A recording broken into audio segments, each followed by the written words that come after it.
Welcome to everyone to our 11th North American Millets Alliance webinar of 2023, the International Year of Millets globally.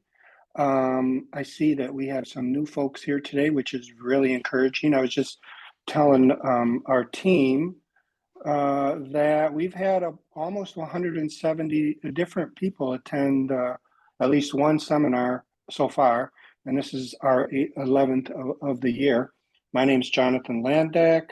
I'm just going to be speaking in and out, but first to tell you that today's webinar is about millets and animal farming, and we have two really prestigious presenters here today.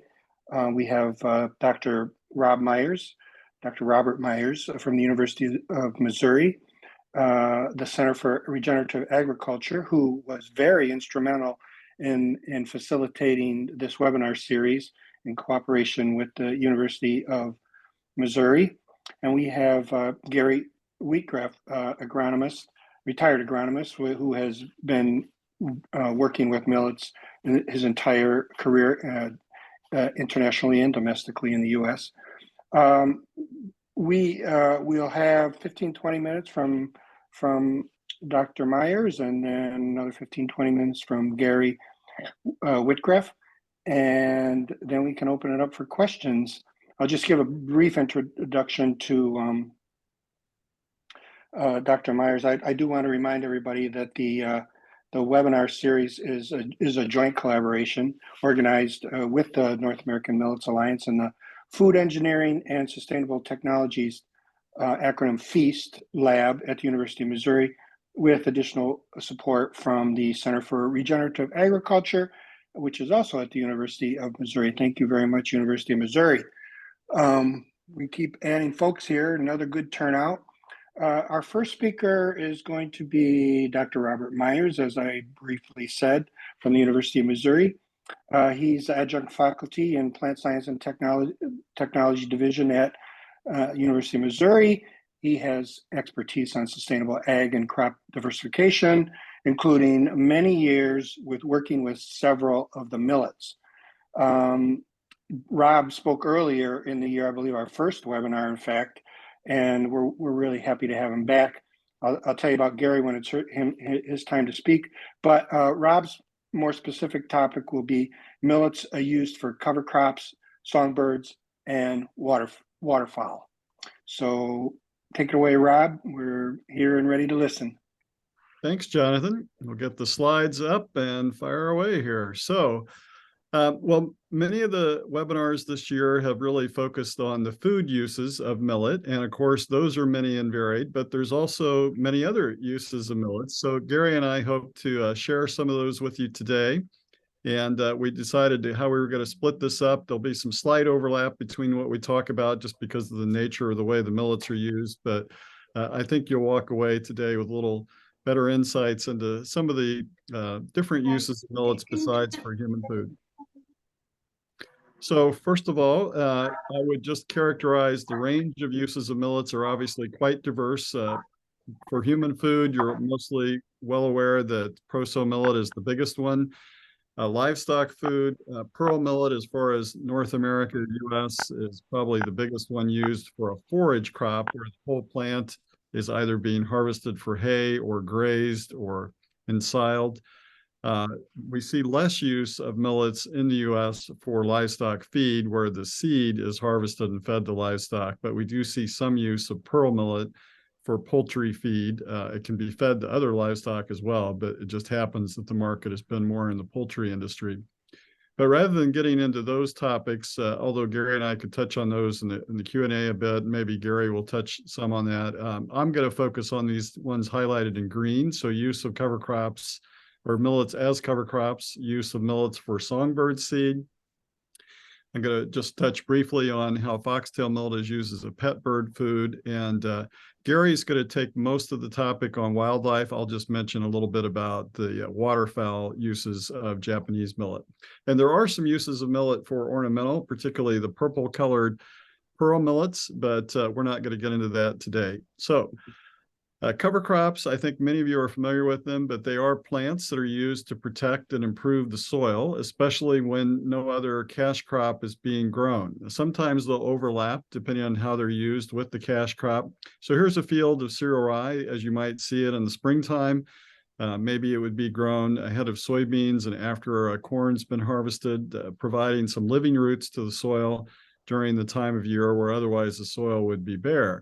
So the question is, as we look at millets, how might they fit into what we can do with our cropping systems? There are definitely dozens of different cover crop species out there. So millets, even though we have several species of millets, are just one small part of many different species of plants being sold as cover crops.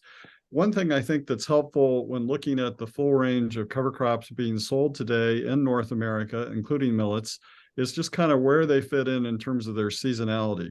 So most things that we think of as the real common cover crops are things we call cool season plants. They're going to do better in fall or spring, the cooler times of the year.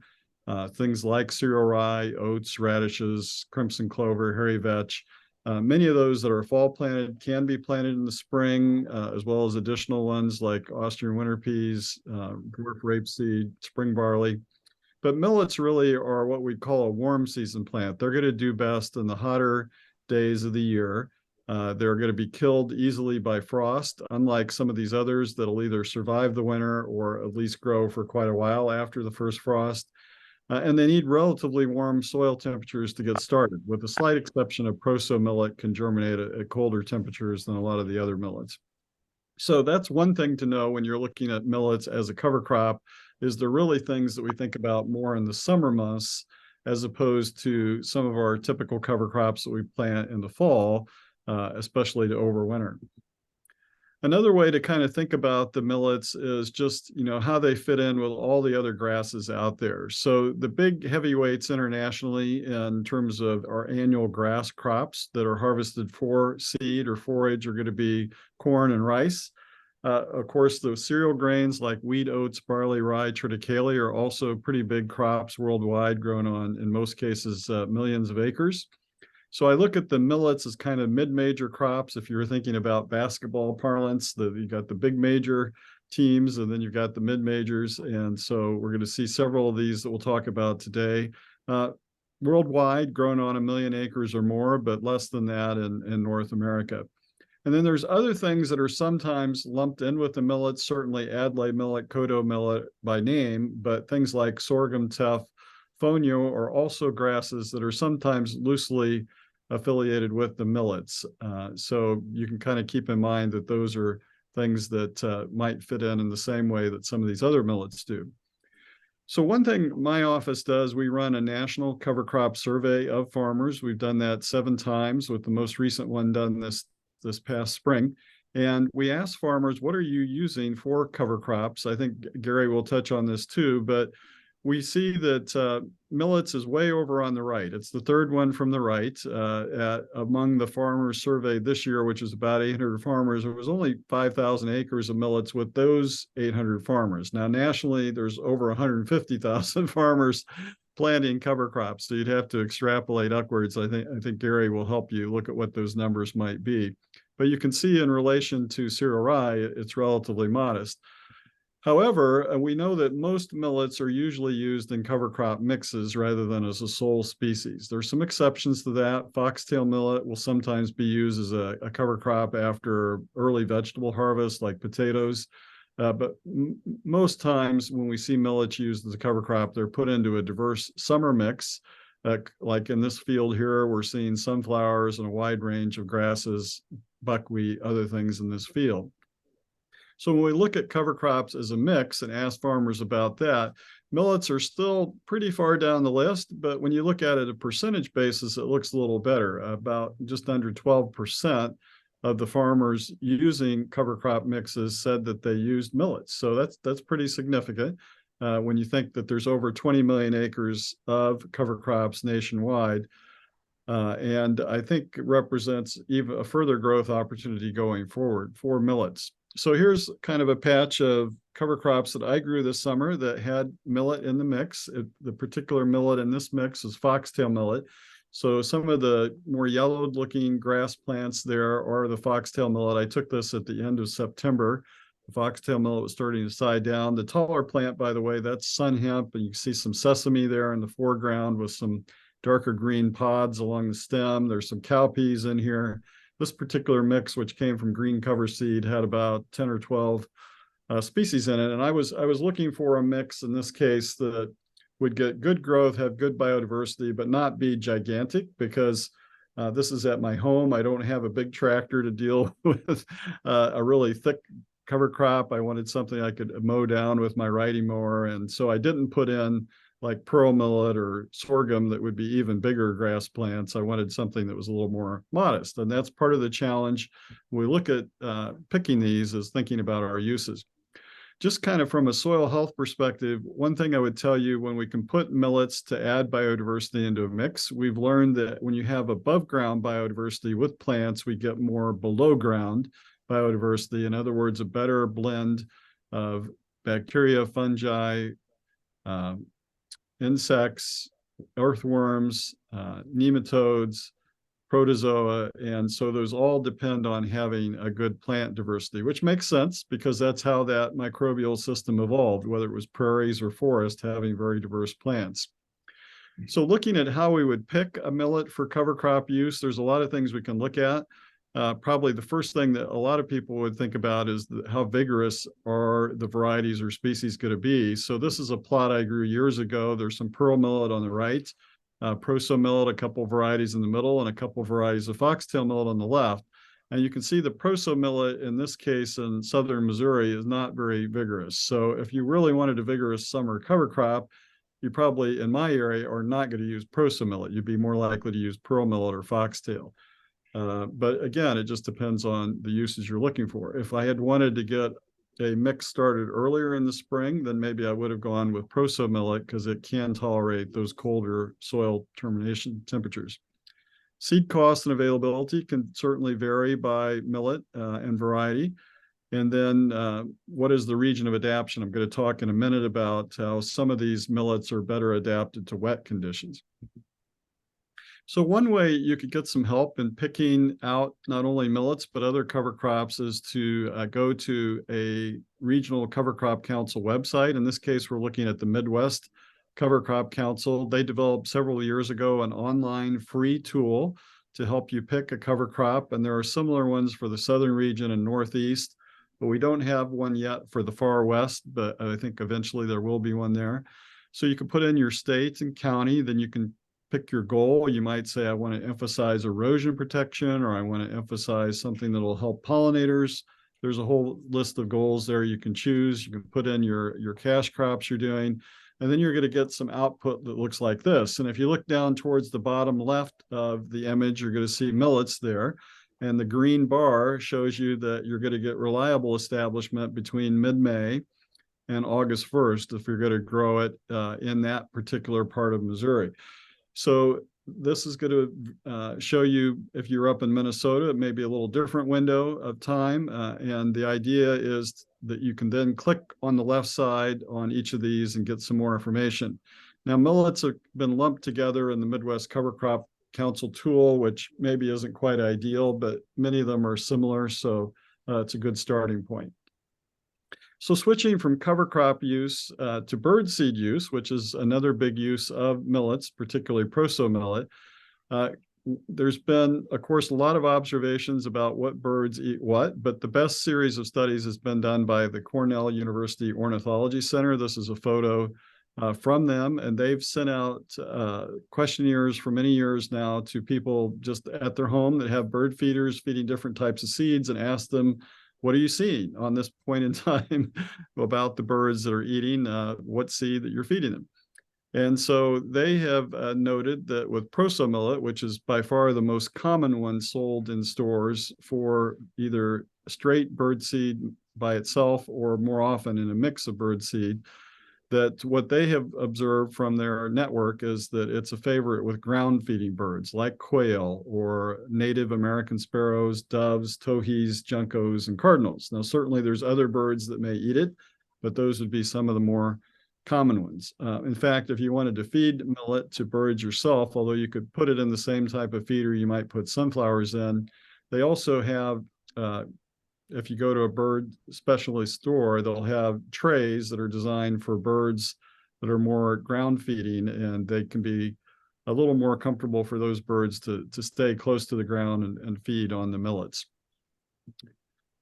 Pearl millet is an interesting one because I've long noted in the fields, I've grown pearl millet off and on since the early 90s, that there are birds that will come to it, particularly goldfinches. And I call it a bird feeder on a stick because the birds just seem to love hopping up and down on the grain head. It's pretty sturdy and feeding away on the seed. But I was interested in seeing with bird feeding companies back in the early 2000s if they would consider using pearl millet instead of just proso millet for bird seed that is sold in stores. And it was interesting. We sent samples to a few different packaging facilities for bird seed and asked them to take a look at it. And the universal response was that we're not interested in pearl millet because they thought the seed was unattractive. It's kind of a grayish color. And compared to the bright white proso millet, they said, well, people aren't going to want to buy that. They like to see these different colors, like the red sorghum and the white proso millet and the black sunflowers and the gold corn kernel fragments. I thought that was really interesting because nowhere were they talking about what do the birds like to eat. It was all about what we as humans like to buy, and what do we buy? It's based on appearance. Well, that's a nice looking mix. I'm going to buy that. We also buy based on price, right? So a lot of things that go into birdseed mixes like corn and sorghum are really cheap for these birdseed packaging companies to buy, and they're kind of considered fillers in that the birds don't prefer them. They may eat some of it, but they really prefer the sunflowers is the best option for them, for many of them. Foxtail millet is another one that the birds will eat. In fact, birds will eat pretty much any of the millets if they get a chance, many different songbirds, not all songbirds. But foxtail millet is an interesting one because you don't see it sold a whole lot in birdseed mixes. Occasionally, you'll see something labeled with golden millet, and that typically would be foxtail millet. It could be something else.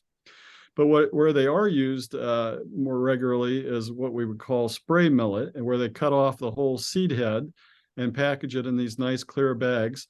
And that's really aimed at pet birds like parakeets, where you'll just put that whole seed head in the tray and they kind of peck away at it. So that's kind of an interesting market.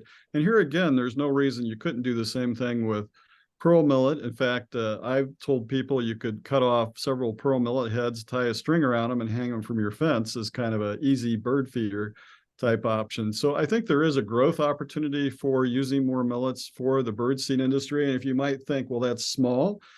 Sunflowers alone use like 700,000 acres of sunflowers in the US just for birdseed. So it's a big market. Sorghum is certainly, again, used a lot in birdseed, and I'm just mentioning it because it is loosely grouped with the millets. Although I myself kind of consider it its own thing, but I just wanted to mention that a lot of it is used in the birdseed area. And then the other type of birds we could look at is the waterfowl area. And certainly people that are interested in providing support for ducks or other waterfowl are interested in what they can plant. So the first thing that usually gets sold for that purpose is Japanese millet. And the reason is, among the millets, it is the one most tolerant of wet conditions. In fact, it can grow in standing water for part of its life cycle. I haven't heard of anybody trying to grow Japanese millet in flooded conditions all year long, so I'm not entirely sure it would do that in the way that rice does, but it certainly can tolerate flooding for a while as long as part of the plant is above the flooding. If it's completely submerged, it is going to die after a period of time. There are a lot of birds that will eat the Japanese millet, not just ducks, but things like turkeys and doves. In fact, Japanese millet doesn't need to be planted in wet conditions. It does very well in upland sites too that are relatively dry. So it's pretty versatile in that regard, and it can be nice for a creek bottom that floods seasonally, but can be dry for part of the summer. So it is sold quite a bit for wildlife planting.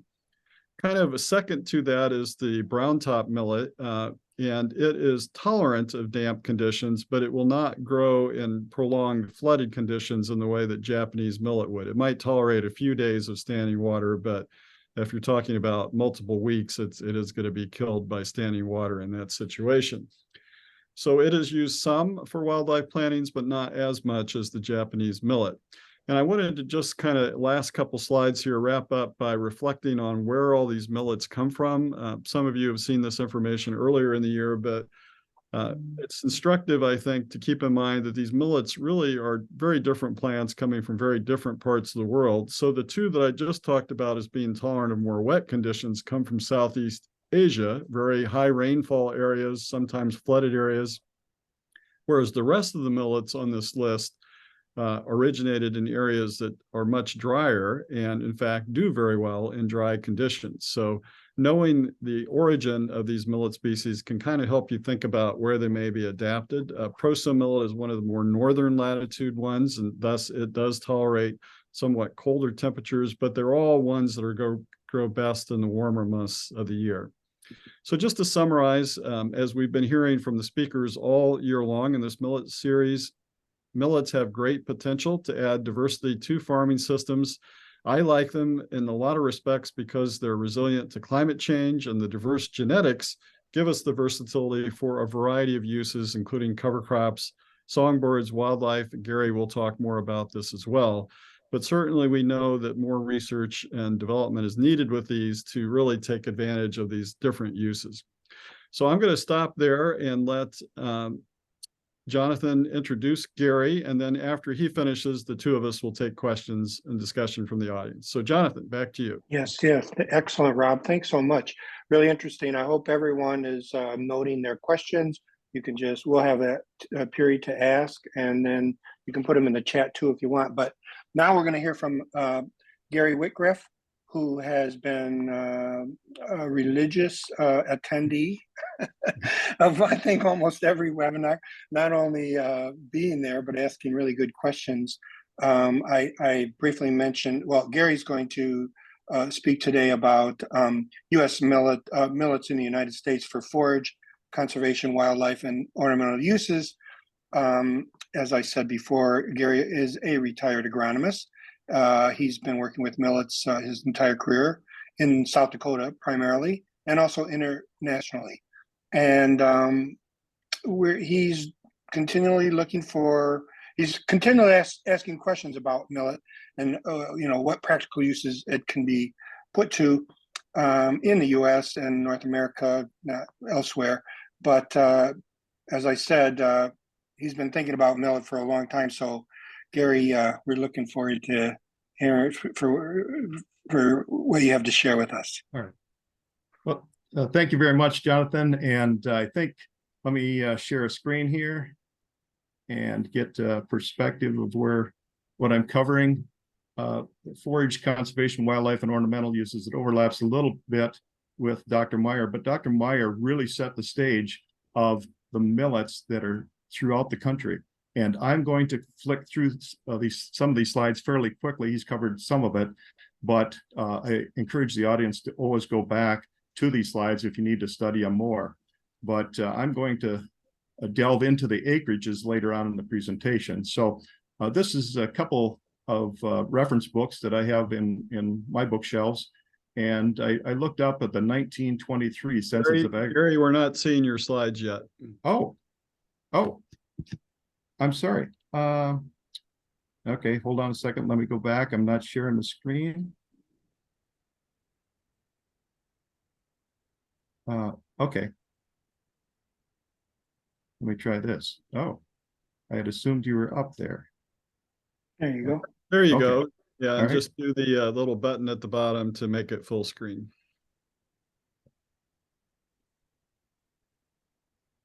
Do this one. Yeah. Is that full screen for you? It is. It's great. It is. Okay. I'm actually going to just back up one. This is my introductory slide, and this is where I really encourage everybody to delve into these presentations because there's more data than you can pick up in a few seconds on each slide. But off my library shelf, I have a volume. I just looked it up for this presentation. The 1923 Census of Agriculture said that there were 7.2 million acres of millet planted in the U.S. And so think of that as a base. And back then, the U.S. Department of Agriculture actually gathered statistics on millet. And so I have been collecting millet data. We raised it on our farm, and I'll delve into that, some of the uses, and then I'll summarize with the acreage data. And so looking at those books in 1920 volume, they talked about millet as emergency crop, cover crops, intertillage, and then maintaining a broom corn millet. And in 1923, more on broom corns, 1930 on forage and broom corns, and millet as a substitute crop in rotation on new land and things like that. One volume, because this is the International Year of the Millets, on my shelf, I have a 1989 volume from United Nations, FAO, on food and beverage uses. It was actually for tropical crops, but it included 6 different millets. And what I noticed specifically in the bottom in red, it says, what is needed? Improved varieties and processing methods. So many of these webinars talked about food. Well, obviously processing methods is a part of that. But today we're going to delve more into the livestock and forage uses. So historic uses, catch crops were for replanting, hailed out. That's by far the most acres that proso millet are planted on, but also for feeds, cover crop, as Dr. Meyer pointed out, interseeding on the grains, and then also brooms. Although professionally, there's very few broom makers around and very little interseeding now. But 100 years ago, basically the millets are used the same way now. And so nobody in the US is forced to plant millet. There's no government program allocation or anything like that to plant millets. They do it because it's an alternative production and distribution. If they need feed, they produce it. They want to sell birdseed, they produce usually proso. Obviously, it's a way of managing their land, labor, and resources effectively. And there's really no government intervention by business organizations or government in the millet portfolio. And so let's look at, as we slip through there, a lot of people are planting millets for wildlife and simply beauty. Here's 3 slides that I took both of a rancher out here in western South Dakota planted pearl millet. I did a YouTube video on that one, for example. They also had some foxtail millet. And then on the lower left is my grandson. I took that a couple of weeks later as we were, him and I were harvesting proso. So let's just touch on acreage.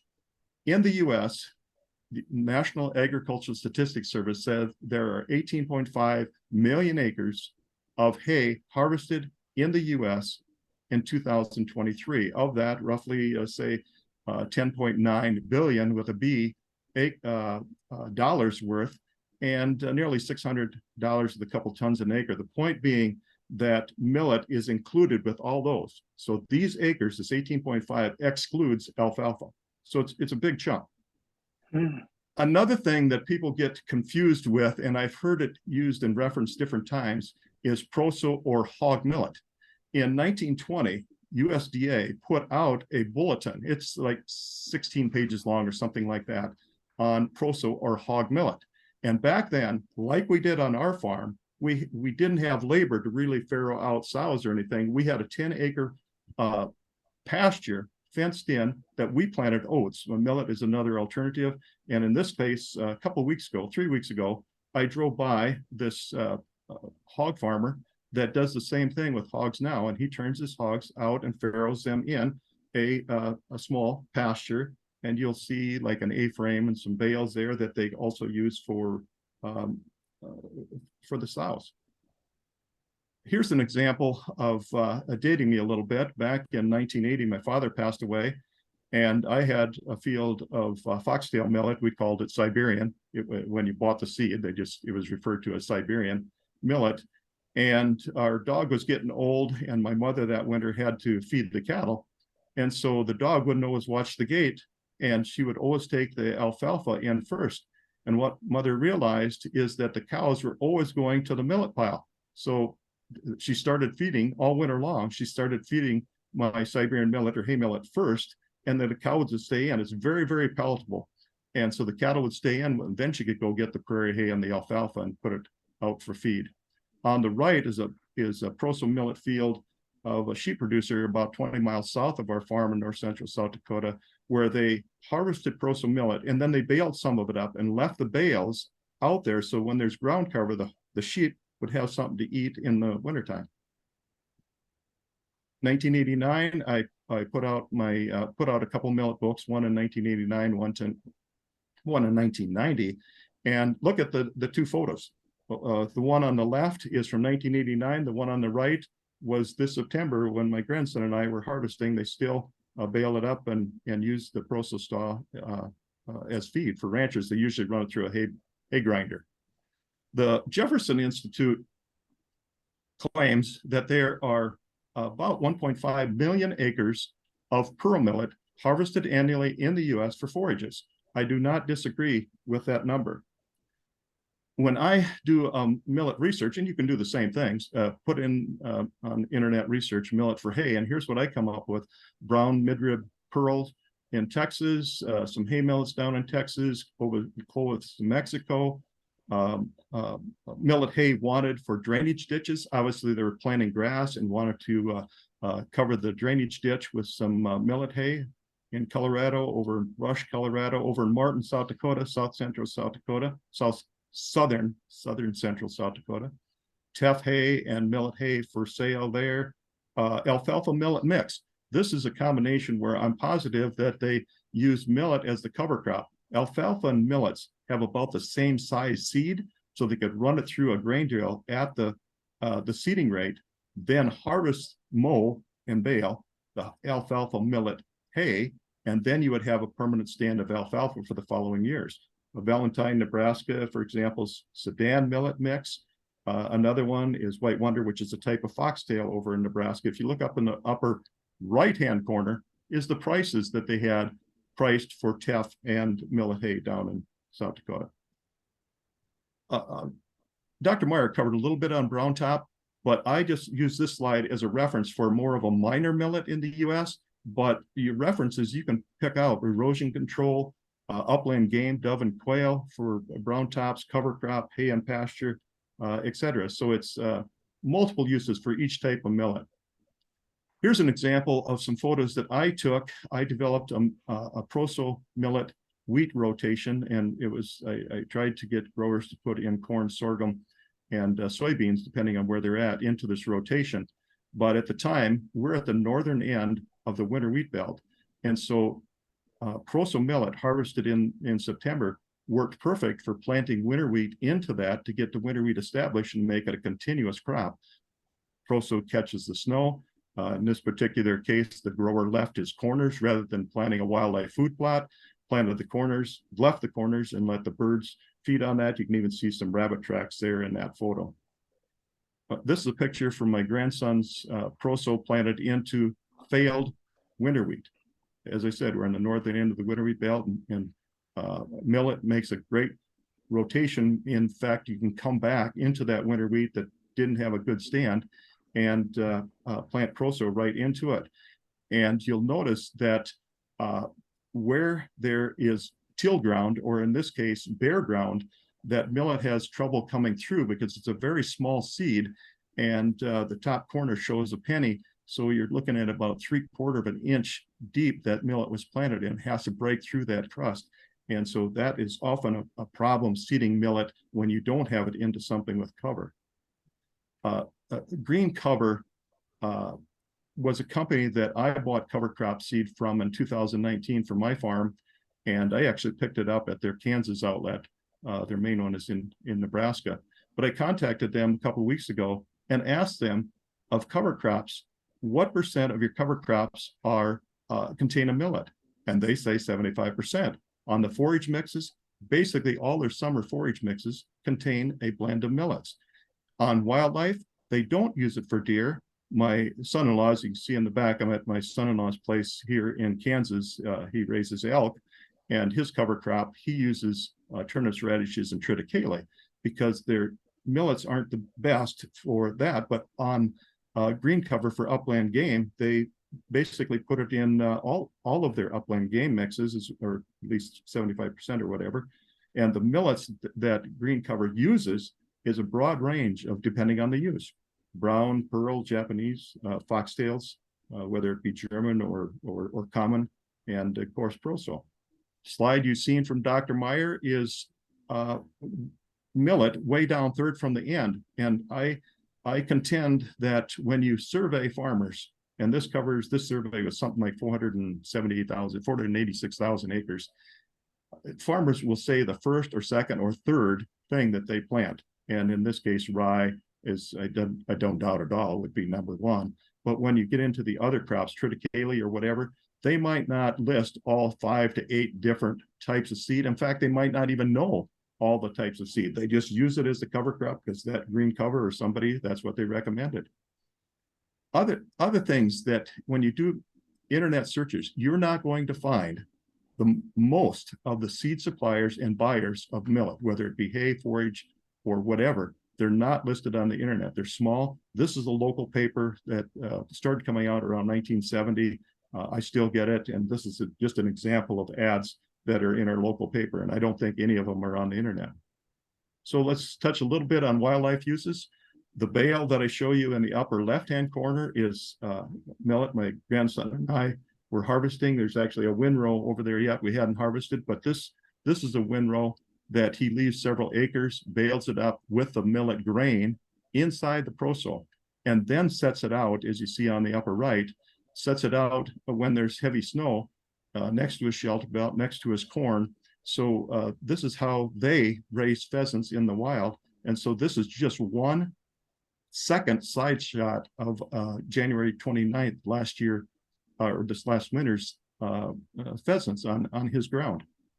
So on the bottom right is actually my grandson in the orange stocking cap, my great grandson that he's holding, my son-in-law, and the harvest. And actually in the bottom, you can come back and there's a millet recipe is my favorite way of eating pheasant. In Texas alone, there's over 100,000 acres of food plots for professional game farms. And so they use lots of different types of forages in there. The bottom right is a picture I took from South Dakota. The picture on the upper right is actually Sudan grass next to a cedar shelter belt, and they have grain fields around there for their professional hunting farm. So that's another way that these millet acres are used. Here's my son-in-law down here in Kansas, where I'm at right now. He planted in the spring, June, planted some foxtail millets. It's German. And so you see it there on July 23rd, and then here in October as it dries up. Good place for pheasants and upland game. Ornamentals, I just touched briefly on this, but it's an amazing market, and I think a way of introducing millets into the consumer because they're buying it already. And so, for example, ornamental millets are lots of different types of millet. The purples are quite common, but they're very drought hardy, so they can put it in a pot and forget to water it. The millets will survive. The other plants might die. You can plant them in your gardens and let them out there for birds to feed on in the fall. But a pack of seed usually runs 25 to 100 seeds per packet, and the 100 packets average about $20 for 100 seeds. And potted plant, if you do an internet search, is about $35 for a pot. And so a pound of foxtail seed packaged this way would be equivalent to $48,000 to say $300,000 per pound. And you can multiply that out per acre, but it's a significant way of getting value out of what farmers might get $300 an acre. And you can turn that 300 into millions of dollars when you market it this way to a consumer. And so here's just a screenshot. I typed in Google search ornamental millet. I think it's Bing search, it doesn't matter. Ornamental millets. And this screen pops up of the sources of millet. It has food millet down on the bottom. Sorghum, the Sorghum Squad, I think is a fantastic cartoon. And we may consider dovetailing into that market and just call them mini millets or something like that to really show the diversity that can, we're going to the consumer. So you might as well go to consumer both as a beautiful landscaping plant as well as a food. So let's touch on the acres. 2017, millet census, US Census on millets said that there were 27 states. The counties are on the right. but you'll see that South Dakota, Colorado, and Nebraska in 2017 had lots of counties planting millet.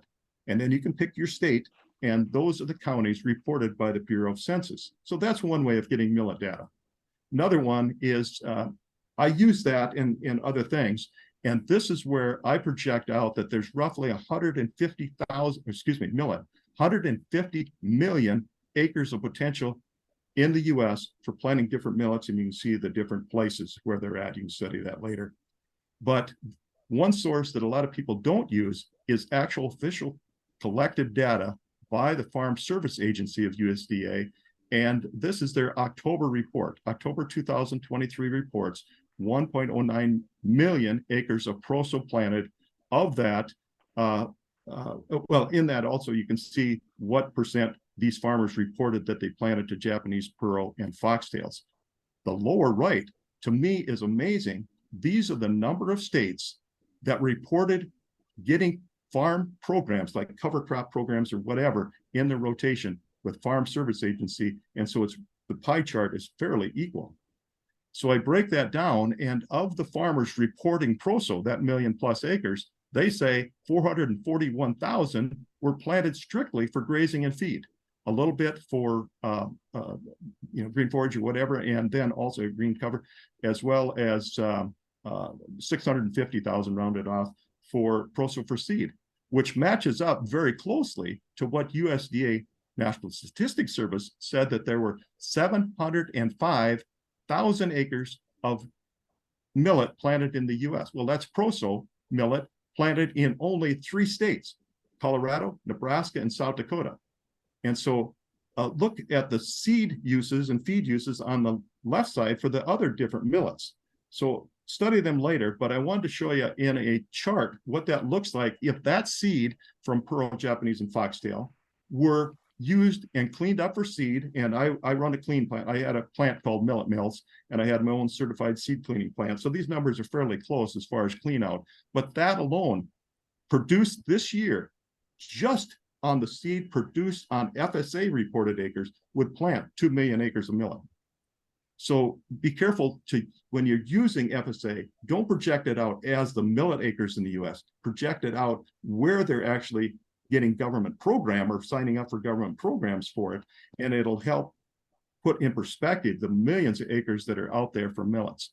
So millet acres by FSA, they don't include cover crops at all. They don't have, certainly not ornamentals in it. The FSA reports differs by each month, but by far, most of the millet growers in the US do not, they're ranchers and they're wildlife game farms and stuff. They don't report through USDA or FSA.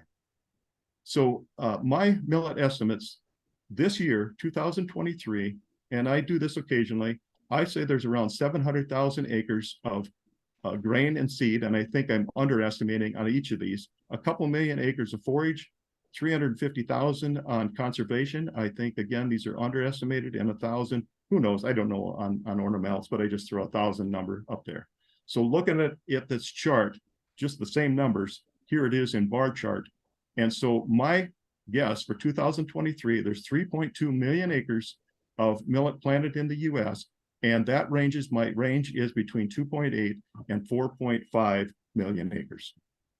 And so if you look at all the crops planted in the US this year, the top 18 crops I ranked them by acres planted in 2023, millet comes in 16th. But if you take millets and my acreage, the 3.2 million, I think I'm conservative, it would make it the 6th largest planted crop in the US. If you combined it with sorghum, it would be the 4th ranking crop in the US behind corn, soybeans, and wheat. Questions? Wow, that's an eye opener, Gary. It's like for someone like me, millet's the best kept secret in U.S. agriculture. It's planted there every year. It's been planted on millions of acres for 150 years in the U.S., but people don't know it. And yeah, that's amazing. USDA quit gathering statistics on millet around 1989, and I'd put out a couple books. This is one of them, for example, and I started gathering millet and putting out annual millet data until like around 1998. And so I would estimate the acres and I would make it public in like a news release. And if there was a short crop, obviously, the prices would go up, and farmers thought it was great, but the buyers thought I was crazy. Hey, no, I think there's more. And then on years where there was a bunch, farmers would get mad at me, and the buyers that thought I was great because the price would go down. Well, so I just stopped. I was asked by USDA Statistics Service to sit down with them and go through how I collected millet pricing and acres and things like that. And that's why South Dakota started, National Ag Statistics Service started gathering millet acres, and they do the same in Colorado and Nebraska now. Fascinating. Okay, well, it's Q&A time. I don't know if you saw a little post by Dr. Myers in the chat that there is an extension bulletin that he contributed to, I assume, or wrote on millets and as a cover crop. Is that what that was? Well, it covers their use as cover crops, but also for grain and forage. So it's just kind of a general guide, but I particularly put it in because of the cover crop component. But Gary, great information. Really enjoyed your remarks. I'm going to show you two things that happened to me this week. This next one, Monday, I did a presentation to a homeschool group. So there were some like 20, 25 children that were studying my poem book. I write poems. So they were studying my poems. And a lady afterwards come up with her sketchbook, and she sketched this into her journal of millet that she was planting this spring, and her little write-up in her journal. And so each thing she plants in her garden, she draws these pictures. And I go, that's amazing. Today, before this meeting, I get on Facebook and I zip through to try to catch up on that. And one of my friends on Facebook, a farmer in north central South Dakota, puts this slide in there and says, I got some German millet for sale, 100,000 pounds or whatever of a hay millet for sale. So these are the kinds of things I'm exposed to every day. So that's why I'm fairly comfortable with my numbers. Nice. Okay, who's got a question out there out in the audience? Sure, Jonathan, I can kick us off. This was really great information. Fascinating to hear all the different uses of millet, from ornamental to birds to human consumption. I'm wondering if Rob or Gary, if you could describe what factors may contribute to millet being harvested for human consumption versus forage for bird feed. Is there any difference? Price. And also where you're at and the equipment available. But so some of these are going to be easier to harvest in a drier situation like you might find in the West. But Gary, what would you say? In Colorado, South Dakota, and Nebraska, all the proso can either be going into bird feed, goes into export, or goes into human food. And I would estimate under 1% of the proso grown in the US is actually cleaned. And the clean out is something around 33%. I cleaned it up. I had gravity tables and things like that, and I cleaned it up. And so I would, then I could use the stuff that was sloughed off either for livestock feed or whatever, but it's the same proso millet. And the reason proso actually trended towards white was early in the century, where proso was, it comes in lots of different colors, black and Argentina raised yellow plata, which is a silver type millet. So any of these millets can be, the hull can come off and it will look yellow underneath, no matter if it's a black hull, a white hull, it can be, it'll turn out yellow in your bag that you buy at your organic store or whatever. So yes, we have 700,000 acres, of which roughly, we'll say 600,000 is actually harvested for grain this year, and it could be a record grain crop. There's plenty of millet out there for food, and very, very reasonable. We're talking at the price right now, millets, there's so much millet on the market right now that you're looking at about the price of per pound of wheat or less. Interesting. Thank you. Yeah, and the funny thing on these uses is we don't always use these for the most logical reasons. I mentioned the color could affect whether something was used for bird seed more than the actual bird preference for the seed. And the same's true for us as humans. I years ago was working with some alternative crops, and a buyer said they picked quinoa over amaranth, which we're not talking about those today because the quinoa was lighter colored. So it can affect how buyers choose these to use in their food products. Of course, taste and other things factor in, but it can be appearance or all kinds of unusual reasons. Great. Other questions? Hi, thank you. Thank you for the talk. I have a question. As you have been growing millets, how do you manage weeds? There's any chemical available for that? It's more mechanical.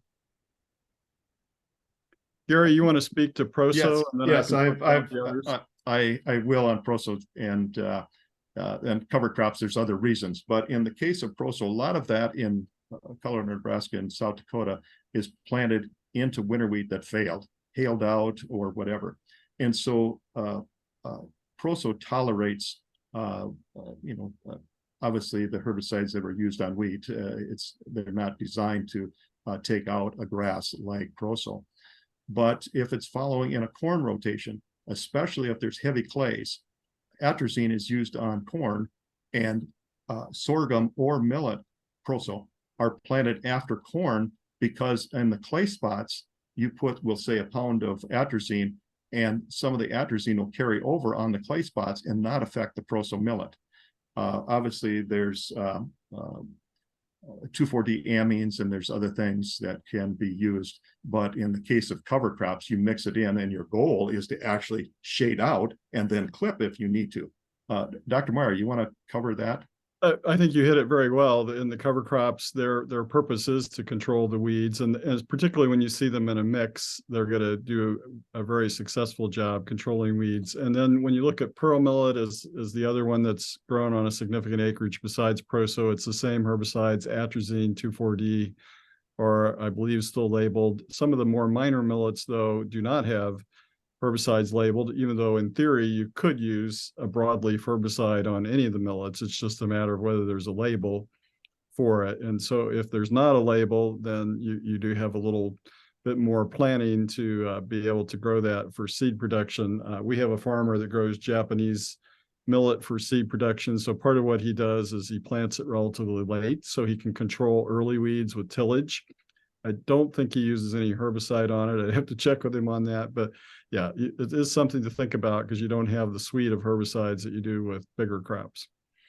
Organic producers obviously use tillage mainly, but also they plant late. Like my grandson, in the case of wheat, you don't really know if it's failed until, we'll say May, or if you get a hailstorm in May, you can still come back into mid-June in our market up here in South Dakota and plant Proso. But that gives you an opportunity to spray off the wheat, which in effect kills any weed. And then millet is the fastest emerger, will come, and don't plant it too thin. Make sure that you don't plant it too deep. You get it emerged and have it cover as quick as possible in narrower rows, like 5-6 inch rows, rather than we'll say 10 or 12 inch rows. Thank you. Other questions? Hold your question for 1 second. I'd like to read a little comment from Don Osborne. Just a couple of issues. He says that teff has emerged as a popular hay as well in the U.S., especially for horses, and also for grazing for livestock in some areas. And there is some use and experimentation with pearl millet in Quebec and Prince Edward Island in potato systems, since it apparently suppresses activity of insect pests that affect potato crops. So that's just another example of how versatile and farm-friendly millets are, or can be. Yeah, absolutely. Anyway. Teff, I don't know if you noticed in that one slide where in Martin, South Dakota, it was, I think, $130 a ton versus regular millet hay was, under $100 a ton. So teff is definitely a good hay. And in the case of Proso, there's a town in Alberta named Millet. And so Proso will move all the way up into the mid-prairie provinces as a grain. It's very photosensitive. And so as you move it south, it will tend to get shorter, especially if you plant it later. So yeah, millets work great as a feed, as Dr. Osborne said, that tefts especially are really gaining popularity. And pearls, we have used pearl for 20 some years up here in South Dakota for a forage millet. We just need to get the human animals to eat it a little more. We need to get exposure, and that's why I think we should consider using the ornamentals in food, kind of in a package marketing mix. Mm-hmm. Yeah, we have a couple of minutes. Anybody other questions? This is such a fascinating and so beautiful graphics too. Those photos and charts. These are available on YouTube for review. Just really terrific presentations. Yeah, go ahead. I'll just mention that my 2 books on millet, and I published how to grow proso in 1990, and I digitized that in 2016. So it's available for free to download anytime you want. But rather than people going to books now, like my grandson, he'll do YouTube. And so starting about a year and a half ago or so, I started putting out YouTube videos, 4-minute videos, how to plant, emergence, pre-harvest, harvest, millet. I just did a millet recipe this last weekend, like, minute and a half recipe on millet. I did a 4-minute on forage uses this summer. So that's the way I'm trying to get my little bit of information that I know out to the market now. Thank you, Gary. You'll surely be in the Millets Hall of Fame. Well, there's over 12,000 views of those just on the millet videos already. 12,000, which, they don't think there's that even many people in the US interested in millet, but they're of course available worldwide. And poems too. We have to read your poems. There's still time for a question or two. Who's got one? Well, I just had a reflection on Gary's wonderful historical information, which is when you look at a lot of these alternative crops and compare their ability to compete with things like corn and soybeans that have huge research investments, we're still kind of where we were 100 years ago. We haven't had a whole lot of, we've had some investment in proso millet, but for most of these, there's been very little investment in developing new varieties, new uses, new processing. And so it was great, Gary. You showed us that these were being used way back, but boy, we're missing some opportunity to advance these into the modern era. So that's and farmers are using them, aren't they? They're using them, and you mentioned a whole bunch of different uses, and we don't even know, meaning the public doesn't really know because the USDA doesn't collect the data, but it's out there being used the same way it was 100 years ago. And farmers are going to put millets where it's effective for them and economical for them. Yeah, it's a long march, but the good news is we're directionally accurate. So let's just keep pushing away. Thank you to everyone for being here today. It's really great to see you. We have another webinar next month. I think the 20th of December, we'll get that word out to you. And it's really great to see everybody. Thank you again, Gary and Rob. Excellent presentations. Thank you.